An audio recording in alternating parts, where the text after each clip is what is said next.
2015 deu continuidade a um terrível período de incidentes aéreos recentes. Em fevereiro, um avião caiu em um rio em Taiwan, matando 48 das 58 pessoas a bordo. Um mês depois, um voo da Germanwings, vindo de Barcelona, caiu nos Alpes, provocando a morte dos 150 passageiros e da tripulação. E tudo isso depois de 2014, o ano mais mortal para a aviação em mais de uma década, com mais de 1000 mortes. Eu acho que as pessoas se perguntam se é seguro voar. Quando 2014 estava chegando ao fim, uma tragédia específica chocou o mundo. Medo. Sem dúvida, medo. Tempestades elétricas podem despedaçar um avião. Em 28 de dezembro, um voo da AirAsia para Singapura subitamente desapareceu das telas dos radares. 162 people are feared dead after an AirAsia flight goes missing. Durante as buscas, todos se faziam a mesma pergunta. Não sabemos o que aconteceu. Temos que descobrir o motivo. Vamos reconstituir o que houve nos últimos minutos do voo. Especialistas renomados discutem as questões perturbadoras envolvendo a tragédia e revelam que muitos de nós voamos a uma altitude que os pilotos chamam de canto do caixão. Dizemos que o avião está no canto do caixão porque, se ele for mais devagar, você perde o controle da aeronave. Vamos analisar a perturbadora semelhança com a queda do voo da Air France de 2009, mostrando o que pode dar errado quando os pilotos confiam demais nos computadores. Os pilotos de hoje perderam a habilidade. E com mais de 2 milhões de pessoas voando o tempo todo, investigamos a tecnologia desenvolvida para proteger os passageiros do futuro. Toda essa área aqui. É preciso superar as condições atmosféricas. Até essa tecnologia chegar, quão seguro vai ser o nosso próximo voo? A verdade é que um acidente como o da AirAsia pode acontecer em qualquer lugar do mundo hoje. Catástrofes aéreas, AirAsia e Germanwings. 5h15 da manhã, 28 de dezembro de 2014. Aeroporto de Juanda, Surabaya, Indonésia. 155 passageiros e 7 tripulantes embarcam em um voo de rotina da AirAsia para Singapura, um dos aeroportos mais movimentados do mundo. Os controladores de tráfego aéreo atribuem ao voo o código Wagonair 8501.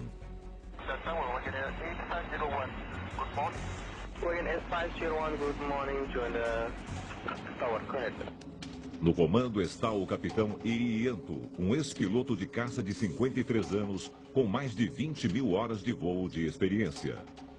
O copiloto é o francês Rémi Emmanuel Klezel, de 45 anos. Ele já tinha mais de 2.000 horas de voo. Também a bordo está a comissária em treinamento Kairunisa Aidar Fauzi, de 22 anos. A rota que parte de Surabaya atravessa o Equador, uma região conhecida por ter o clima mais destrutivo do mundo, a chamada Zona de Convergência Intertropical.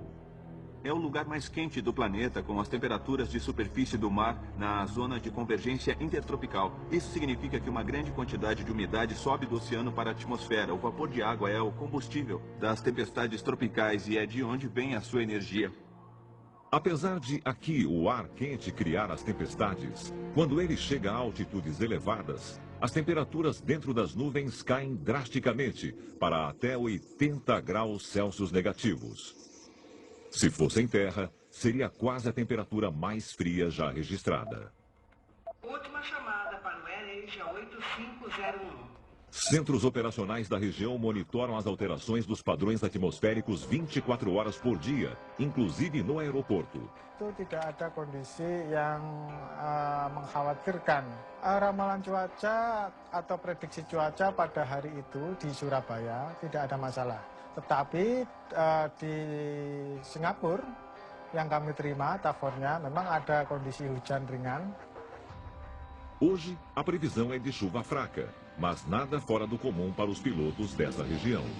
Na prática, isso acontece muito com os pilotos que voam nos trópicos. O fato é que sempre, todos os voos, eles voam perto de tempestades elétricas.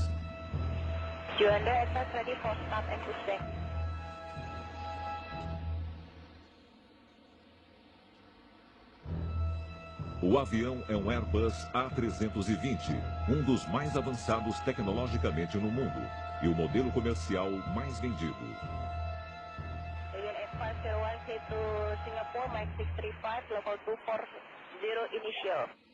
Este avião já voou 13.500 vezes, completando mais de 23 mil horas de voo.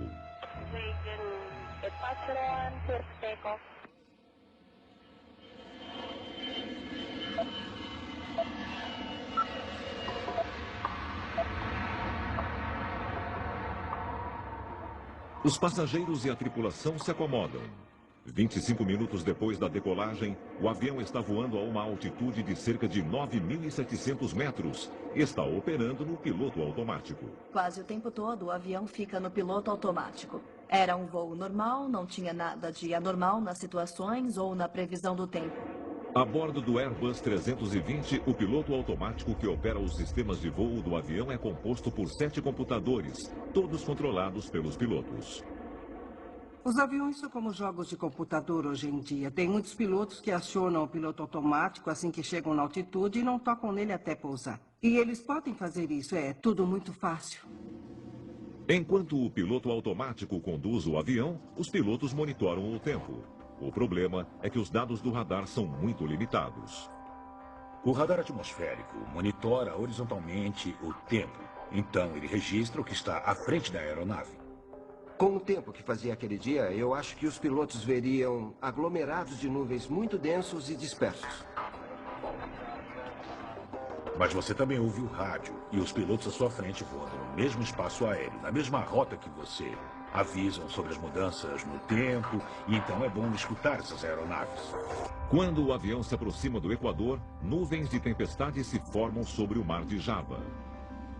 Chuvas fortes podem passar de temporais pequenos para tempestades grandes e perigosas em questão de poucos minutos. É possível ver uma tempestade elétrica à frente ou abaixo da aeronave e nos poucos minutos que se leva para alcançá-la, ela pode avançar quilômetros sobre você. Os controladores de tráfego aéreo ouvem o último contato pelo rádio, um pedido para virar à esquerda e subir. Mas eles não podem, a rota está lotada. O controle de tráfego aéreo sabe onde estão os outros aviões. E ele autoriza a manobra ou não. E às vezes ele atrasa a manobra até a outra aeronave passar. Várias aeronaves já haviam alterado seu curso para desviar do centro da tempestade. Alguns viraram para a esquerda, outros viraram para a direita e outros voaram mais alto. Mas com tantos voos no mesmo espaço, os controladores do tráfego aéreo negam o pedido da tripulação para voar acima da tempestade. Negarem uma ascensão é muito normal. Acontece em praticamente todo o voo. Como você pode se chocar com uma aeronave que está voando na mesma direção, é sempre melhor atravessar uma tempestade do que bater em outro avião. Diante da perspectiva de uma forte turbulência à frente, a tripulação enfrenta uma decisão crucial: manter o curso ou mudar de direção. Essa aeronave era única a 9.700 metros. A outra aeronave voando na mesma rota estava a 10, 11 mil metros de altura. Esta animação mostra os minutos finais da rota de voo do avião, a meio caminho de seu destino, Singapura. Às 6h16, os dados do radar indicam que o avião está viajando a 9.700 metros. Segundos depois, ele mantém a rota. Mas depois, o avião se desvia de seu curso e vira para a esquerda. Eles estariam voando com o piloto automático e fariam alterações na direção, girando um botão em vez de pilotar usando o manche. Os 155 passageiros a bordo nem imaginam que estão a apenas 2 minutos de um desastre.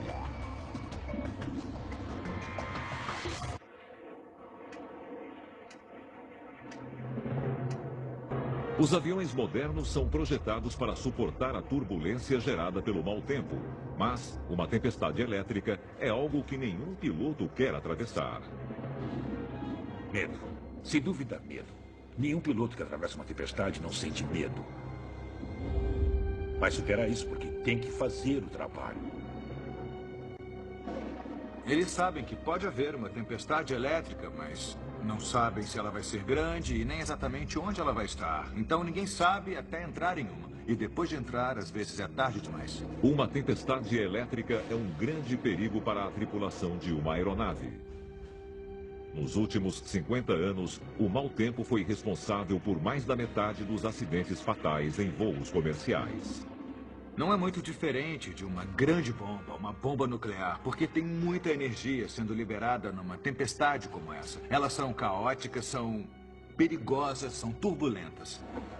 E há mais uma força da natureza a se considerar: as descargas totais. As descargas totais são os raios nas nuvens e os que atingem o solo, que são os que estamos acostumados a ver. Mas as tempestades violentas têm 10 vezes mais raios dentro das nuvens. Às 6h16, os dados do radar indicam que o avião está voando a cerca de 9.700 metros. Mas então, ele vira para a esquerda e, por motivos ainda desconhecidos, sobe abruptamente.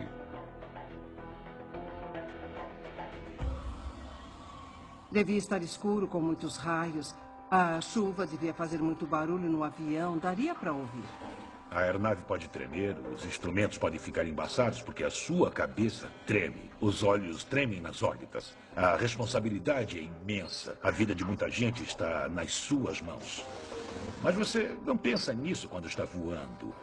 E é essa a verdade. Na hora você só pensa na sua segurança e pilotar a aeronave como foi instruído a fazer. Porque se você estiver bem, vai garantir a segurança de todos a bordo. E não são só os pilotos que são pressionados ao máximo. Quando um avião entra em uma tempestade, ele é exposto a forças por todos os lados que o empurram numa direção específica. Isso pode gerar uma torção e criar diferentes níveis de pressão sobre toda a fuselagem.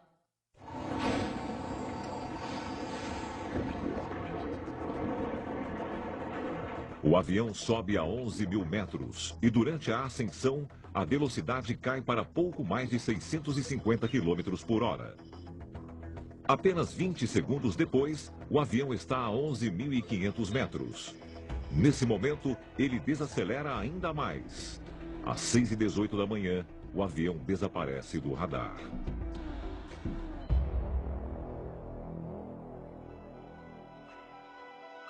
Uma hora depois, o controle de tráfego aéreo anuncia que perdeu a posição da aeronave. Desesperadas, as famílias querem respostas. O diretor do aeroporto, Trikora Harjo, se prepara para o pior.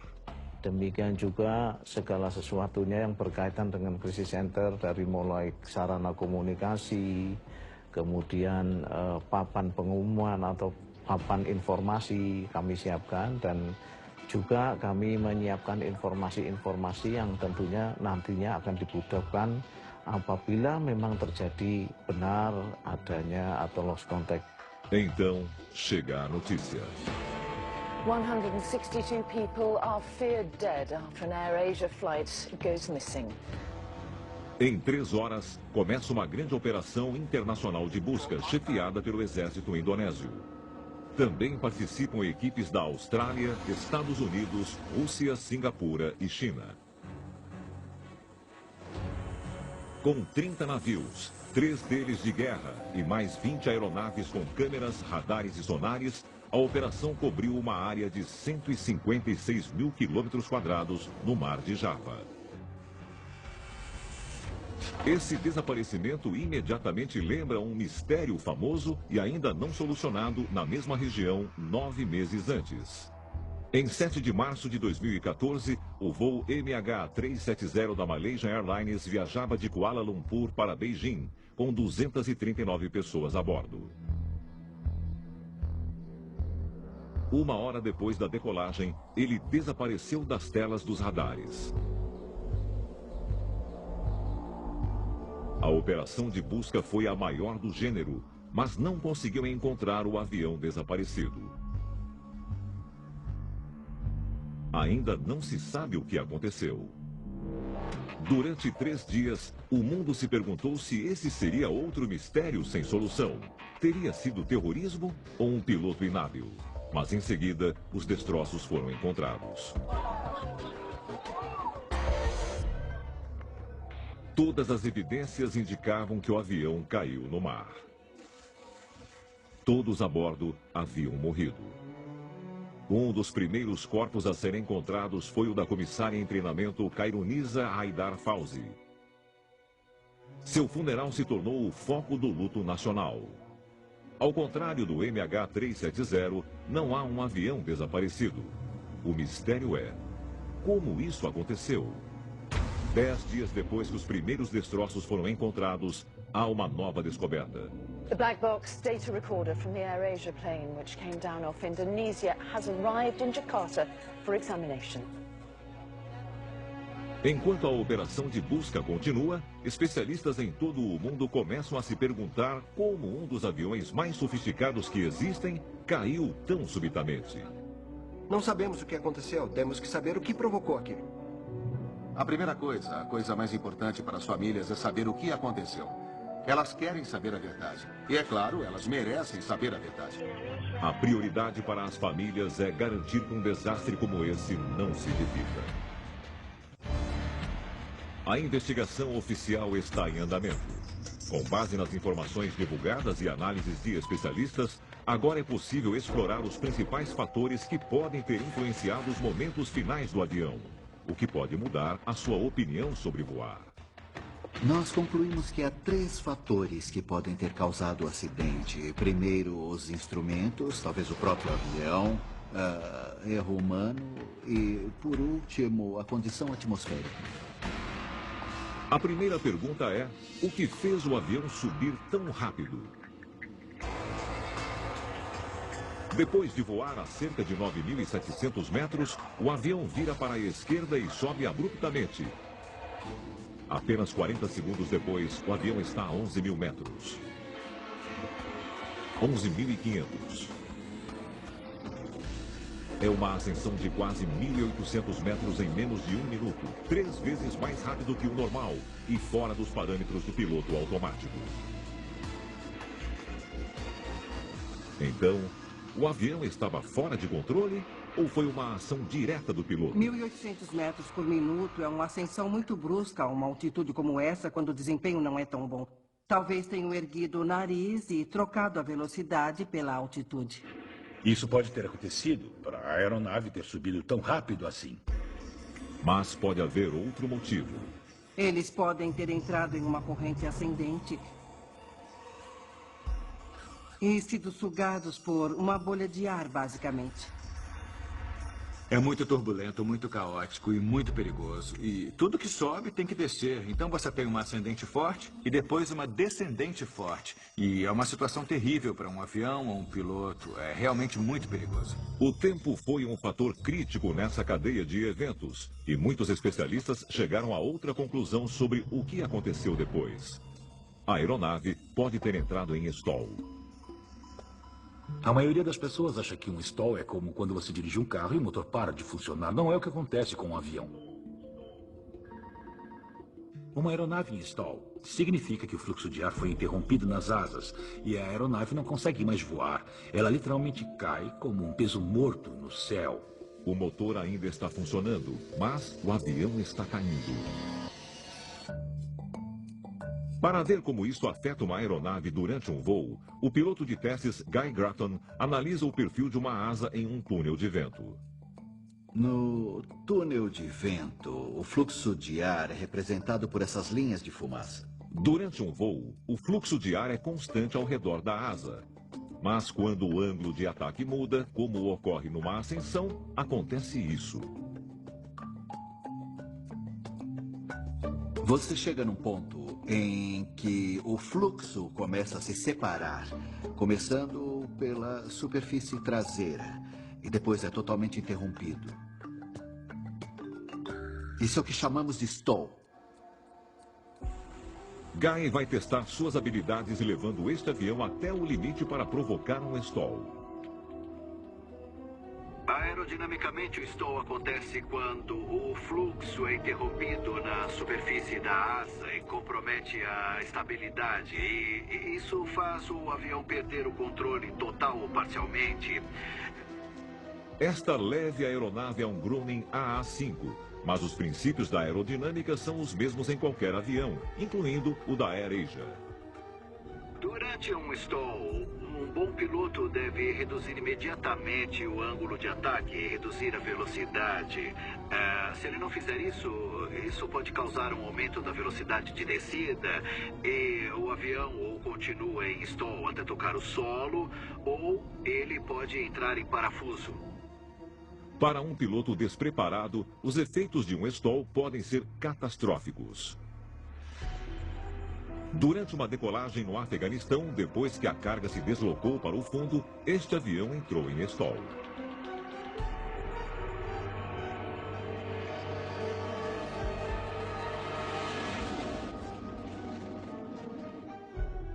Guy está voando mais baixo, mas na mesma altitude em que o avião da AirAsia estava voando. Todas as aeronaves chegam a um ponto em que a velocidade se torna crucial. É uma área que os pilotos chamam de canto do caixão. O canto do caixão está em altitudes elevadas e voar nessas condições é muito difícil porque você tem que ajustar a velocidade do avião com grande precisão. Todo avião tem uma velocidade máxima e uma velocidade mínima. O fator complicador é que quanto maior a altitude, menor a margem de erro entre voar devagar demais ou depressa demais. Em uma altitude elevada, você chega num ponto em que a velocidade de stall e a velocidade máxima estão muito próximas. E dizemos que o avião está no canto do caixão porque se você for mais rápido, você perde o controle ou quebra a aeronave. E se for devagar, você também perde o controle. Então é uma posição muito vulnerável.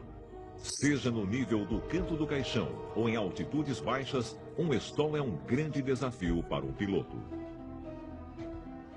Eu vou reduzir a potência e virar o nariz para cima. E então a velocidade vai começar a cair. O risco de um stall é maior a menos de 110 km por hora. Bom, vou fechar o manete agora. A velocidade está diminuindo agora. A 120 km soa o alarme de stall. Isso pode ter acontecido ao voo da AirAsia? O avião começa a tremer, dá para ver o nariz subindo. Eu perdi a visão do horizonte à minha frente e a menos de 100 por hora eu vou perdê-lo.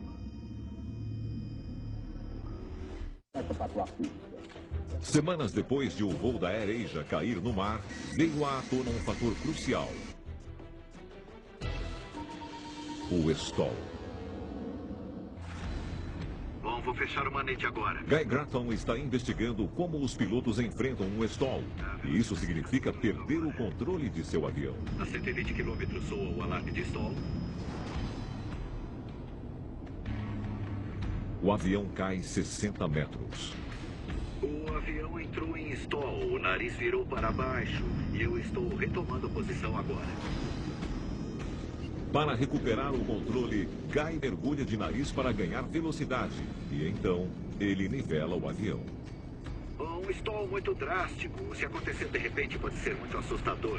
Eu posso até sair do assento e bater a cabeça no teto da cabine. Todos os aviões comerciais passam por testes de stall.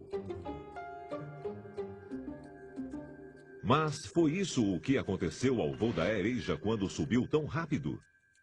Se sim, como o avião chegou a um ponto tão perigoso? Os pilotos são treinados para reconhecer tempestades. Na verdade, a primeira coisa que os pilotos aprendem é reconhecer uma tempestade chegando. O capitão do voo da AirAsia era um ex-piloto de caça com 20 mil horas de voo de experiência. Acima de 9.000 metros, há bastante altitude para recuperar um avião de um stall. Então, mesmo que ele estivesse em stall, isso não justifica a queda da aeronave. Então, a maior dúvida é: que outros fatores podem ter influenciado? E para investigar isso, é preciso analisar o interior da cabine. Piloto experiente, o capitão John Mahon está pilotando um Airbus A320 em um simulador de voo, uma réplica exata do avião perdido. O motivo para tentarmos simular o que aconteceu em um acidente ou incidente é saber se é possível usar essa informação para impedir que isso aconteça de novo. E também achar pontos fracos no sistema, que podem gerar situações difíceis. Cada leitura exibida, cada indicador no painel será exatamente igual ao que os pilotos da AirAsia teriam visto. Iniciando o teste. Para qualquer piloto, a precisão dos visores no painel é essencial. Todas as aeronaves são projetadas para fornecer informações e o nosso trabalho nessa profissão é identificar essas informações e priorizá-las. Os instrumentos fazem tudo e você pode ignorá-los se quiser. No entanto, se houver uma falha nos instrumentos, você precisa saber reconhecê-la. Se você seguir um instrumento quebrado, isso pode fazer o avião perder o controle e, nesse momento, tudo pode acontecer. Voo 123, solicitando subida. Este simulador foi programado para reproduzir uma falha nos instrumentos durante uma ascensão a 9.700 metros. Tem alguma coisa errada. Essa velocidade não parece confiável. Capitão, o painel indica 0,72. 0,72 à esquerda. Os pilotos tentam identificar o defeito. Faça a checagem. Verificando falha na leitura de velocidade. Este é um indicador não confiável de velocidade. Piloto automático desligado. Diretores de voo desligados. Confere. Reconhecendo o defeito, os pilotos desligam parte dos instrumentos automáticos, reassumindo o controle da aeronave. Continuando checagem. Aviso de cinto ligado.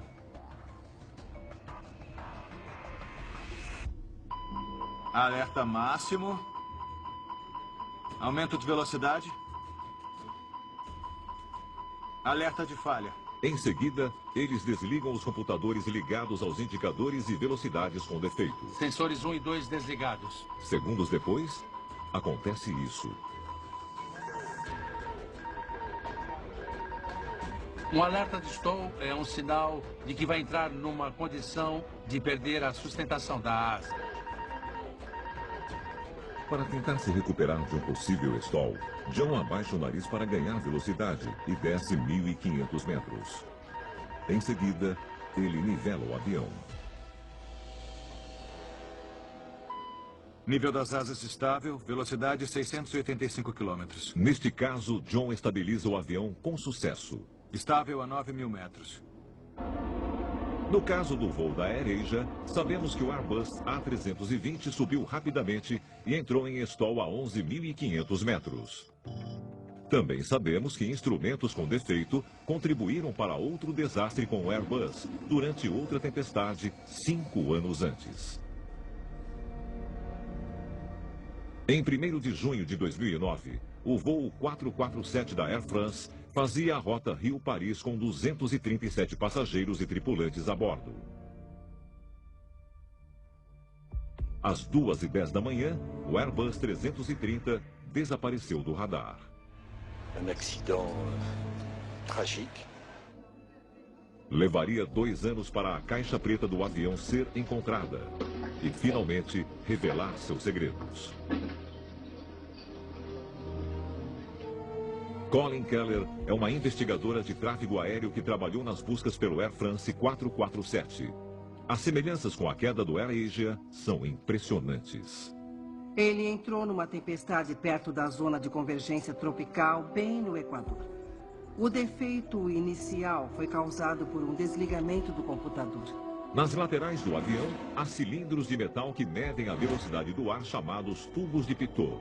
Os investigadores descobriram que os tubos congelaram, fazendo com que a leitura dos instrumentos ficasse confusa.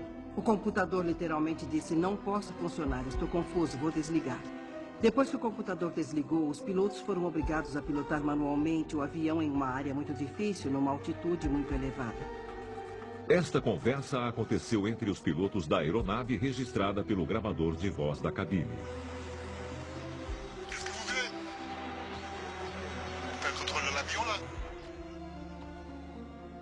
Eles acionaram os manetes com o nariz para cima e essas duas ações reduziram muito a velocidade. Eles reduziram a potência porque acharam que estavam indo rápido demais. Isso pôs o avião em stall numa queda súbita, como se estivesse flutuando para baixo. Sem que os passageiros percebessem, o avião caiu 3.000 metros por minuto. Talvez as pessoas estivessem dormindo ou tentando dormir. Havia muita turbulência. As luzes estavam apagadas e deve ter sido assim até o final. Acho que não perceberam o que estava acontecendo. Na cabine, lidando com instrumentos não confiáveis, a tripulação não percebeu que o avião estava em stall. Caso contrário, os pilotos teriam recuperado o controle em vez de continuado a cair na direção do mar.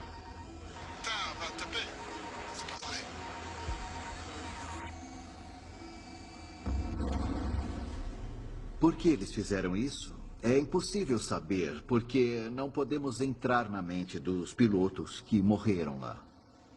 A tragédia da Air France destacou que os pilotos precisam dominar as manobras básicas. Acho que as pessoas ficaram surpresas com a confusão na cabine. Nós pensamos que os pilotos são muito profissionais, mas eles são só humanos. O voo da AirAsia teve um destino semelhante? Uma coisa que procuramos, como no caso do Air France 447, são possíveis problemas na aeronave que confundiram os sistemas computadorizados e podem ter sobrecarregado muito os pilotos. E um dos grandes fatores de risco é o gelo. O congelamento é uma grande preocupação em todos os voos.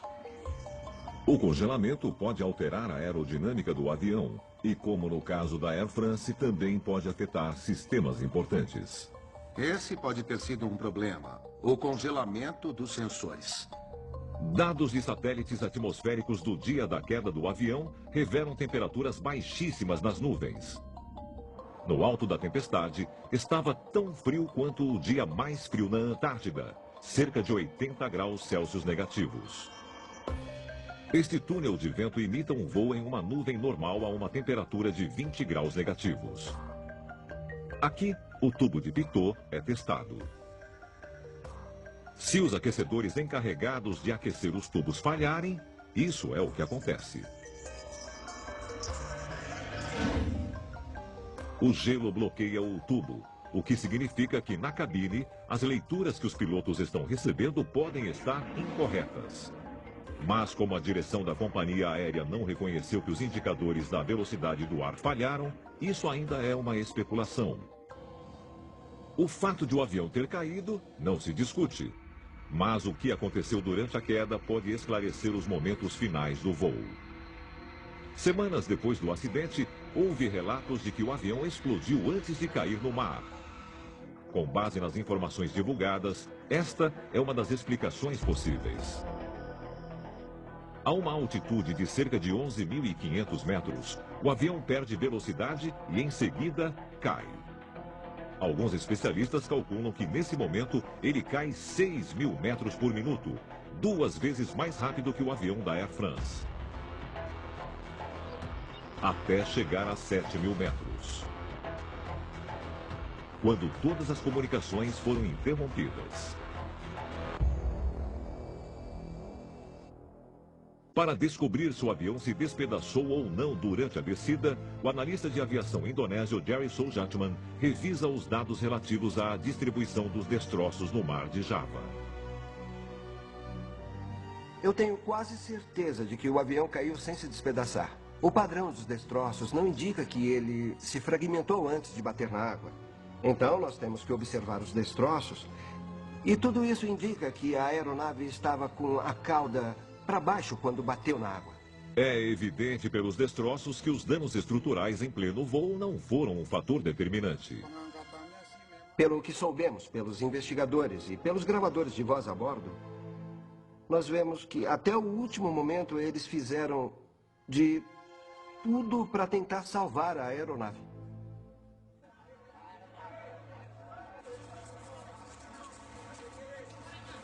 A investigação oficial continua.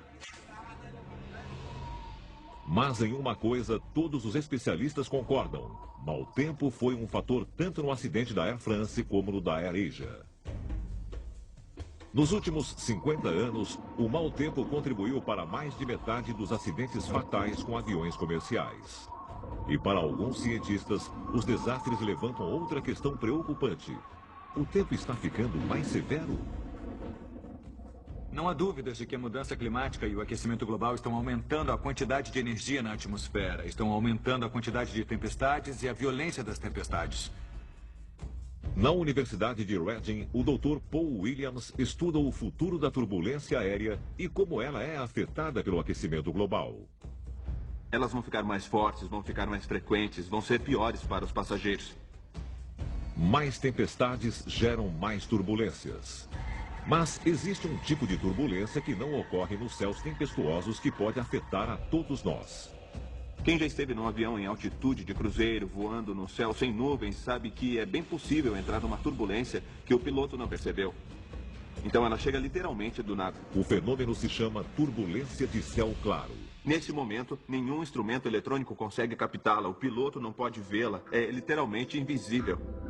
Dentro de bolsões de ar, a direção do vento muda de forma drástica e abrupta.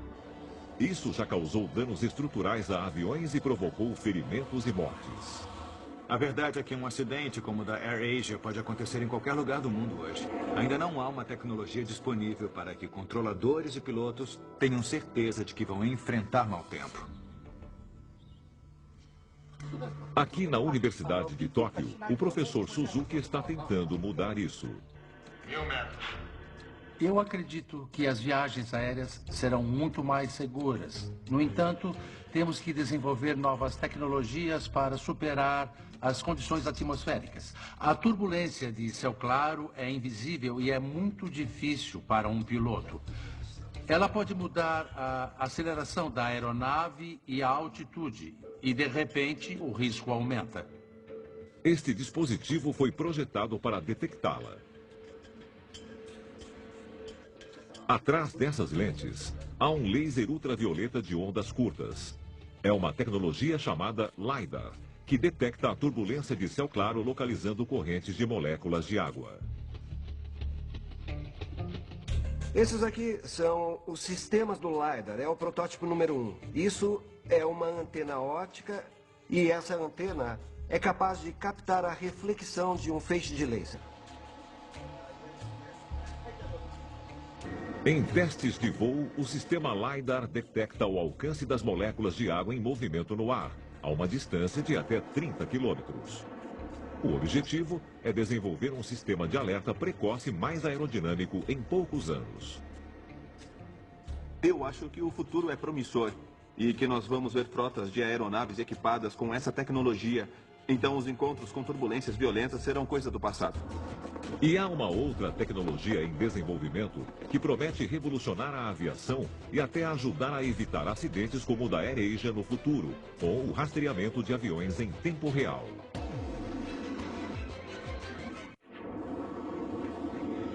Quando o avião da AirAsia caiu, cientistas em todo o mundo continuaram a procurar soluções para aumentar a segurança e a eficiência das viagens aéreas.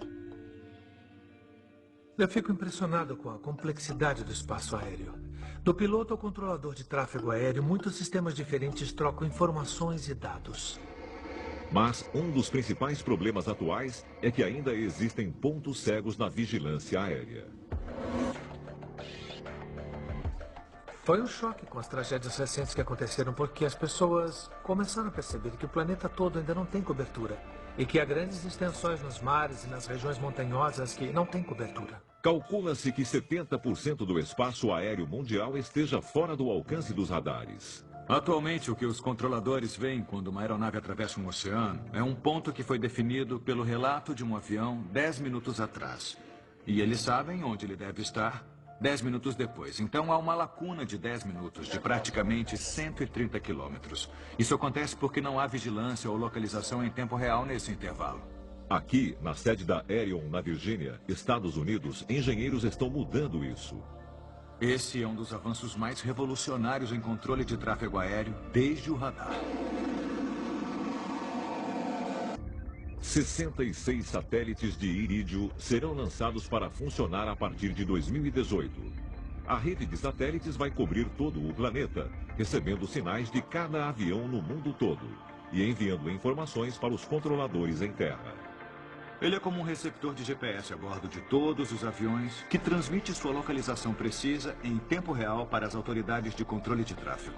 Quando instalamos receptores de sinais digitais em cada satélite, percebemos que criamos uma coisa que não era possível antes disso. Se essa tecnologia estivesse disponível agora, o NH-370 teria sido rastreado e o avião da AirAsia Flight teria sido encontrado em horas, não dias. Com informações a cada segundo, os controladores de tráfego aéreo vão estar equipados para responder mais rápido aos pilotos que precisem mudar bruscamente de altitude, como o voo da AirAsia, que não recebeu permissão para subir para desviar de uma tempestade. As mudanças de altitude são importantes porque muitos pedidos ocorrem em função do tempo.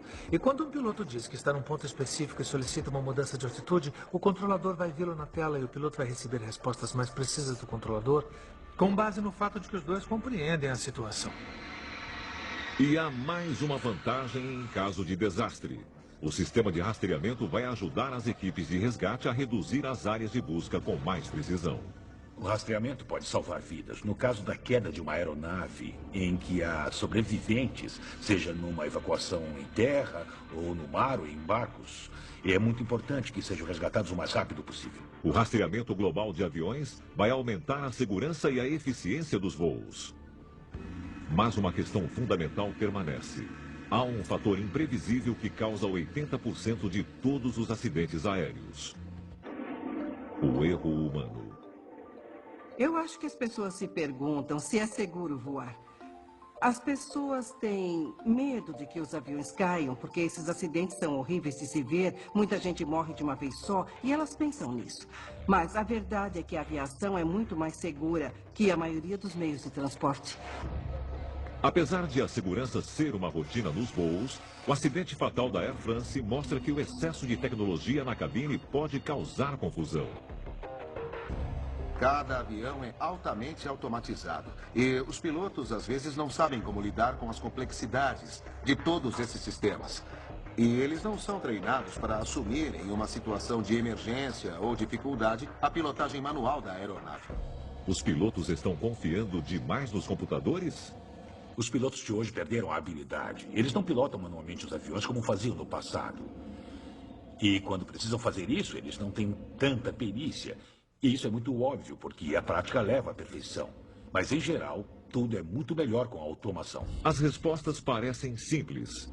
Pilotos mais bem treinados e experientes. Todo mundo sabe que os pilotos deveriam pilotar os aviões manualmente mais do que pilotam. Os avanços tecnológicos tentam estar à altura da demanda crescente por viagens aéreas, para que os aviões enfrentem melhor um clima cada vez mais violento. Mas as famílias dos passageiros e tripulantes do voo da AirAsia esperam que uma tragédia como essa jamais se repita. Eles querem que futuros acidentes sejam evitados, que isso não se repita. E para isso é essencial que as causas sejam identificadas. O que fez esse avião cair e, acima de tudo, que atitudes sejam tomadas para que outras famílias não precisem passar pelo que os parentes dos mortos passaram.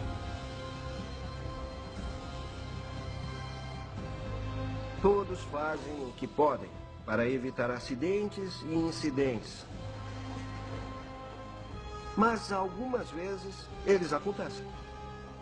Versão brasileira, Vox Mundi.